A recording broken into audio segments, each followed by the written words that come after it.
Hi there, it's Ruth at Artful Stamping with a One Sheet Wonder Wednesday, and we're using the beautiful Birthday Bloom stamp set that's available now, and we're using an A4 piece of cardstock, and I'm just using the embossing buddy to go over that to make sure I don't have embossing powder sticking where I don't want it to stick. I've taken the sentiment for you, and I'm stamping it in 6 places on the cardstock because I'm going to be cutting this up to make 6 cards. So I'm just kind of eyeballing it to figure out where to put it. Then I use the floral image and space that around the sentiment, and then after I've done the stamping of the flowers, and you do have to kind of like keep picking up the cardstock and looking at it at a different angle to kind of see what you're doing, because sometimes it's hard to see the Versamark once you've stamped it. And then I take there's a little flower stamp as part of this set that's quite nice for filling in gaps, and later on I just fill in some gaps using that. So then I emboss this with clear embossing powder, and it just creates a really beautiful sheen over the pink cardstock. And remember to put away your powder afterwards. I made a mistake of taking that scrap sheet of grid paper with the powder on it and laying it on the floor ready to put away after I finished filming, and my husband came in and picked up the piece of paper and hadn't realised that there was stuff on it. So yeah, remember to put your powder away after you've used it. So then I embossed it with the heat gun, and that took a few minutes to do, so it's worth just taking the time to make sure every spot is completely covered, as later on I realised that I hadn't quite covered every spot. So then I take the Work of Art stamp set with Blushing Bride, Mint Macaron and Sahara Sand, and the idea was that I was going to stamp onto the sort of floral images and maybe stamp onto the leaf ones. I was inspired by something I'd seen on Pinterest and wasn't sure if it was going to work or not, so I kind of just experimented and had a play to see if it would work. So here you're going to see me doing a heap of stamping and then kind of deciding that I wasn't happy with the results.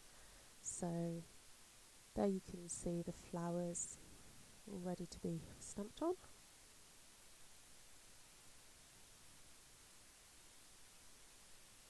Okay, so this is a speeded up process of what I did.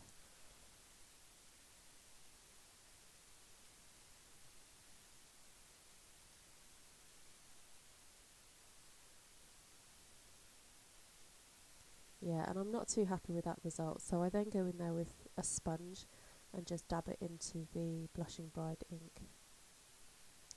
And then after looking at it and kind of standing back from it, I realised that I wanted a deeper kind of set of colours to go in there.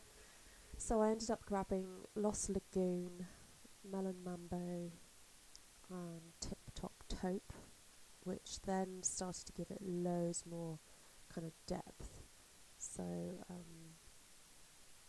yeah, I didn't really want to waste all the embossing that I'd done, so I just kept going to make sure I ended up with the results I wanted to. So I'd kind of encourage you to do that if you have an idea in your head and it doesn't quite work out, just keep going, keep working at it, and you might actually end up with some surprising results. So, which I was really pleased at actually, and hopefully when you see the end result you'll understand why. So there's me trying to stamp the Lost Lagoon onto the card, and at this point I think I'm realising that it's not going to work very well. So I get my sponge and just go in there and do a whole heap of sponging, and have quite a fun time actually getting in there. And particularly around the sentiment, I try and make sure that I use a dark colour to make sure that it pops. And then I wanted to experiment with actually stamping another image in Lost Lagoon over an area just to see what it would look like, because I really was reminded of the Malaysian Batik when I looked at this, and I wanted just loads of imagery in there. So it's all from the same stamp set. It's got 2 floral images, so I used the sort of smaller one, and then I go back in there and use the really tiny flower and add some more flowers in there as well, just to add more and more texture. And this was a bit of an experiment, and I just used it at that for that, as it didn't kind of work out how I thought it was going to work out, but I was really, really happy with the results, and it's something that I'm going to be sharing with customers at my workshops, and hopefully you're going to have a go trying this at home too. So I'm just using a sponge to go over the areas where I've embossed the flowers, so I'm just trying to get the excess ink off the top of them so that they really pop out. So then I cut my base card stock already, and I think it was about 3¼ by 3½ inches, around that, so that I could get 3 card bases out of an A4 sheet of cardstock. I'll put the exact measurements on my blog, so because I can't remember them. And then I basically cut the A4 sheet that I decorated into 6, and then mounted them onto the pink cardstock, which kind of worked out well.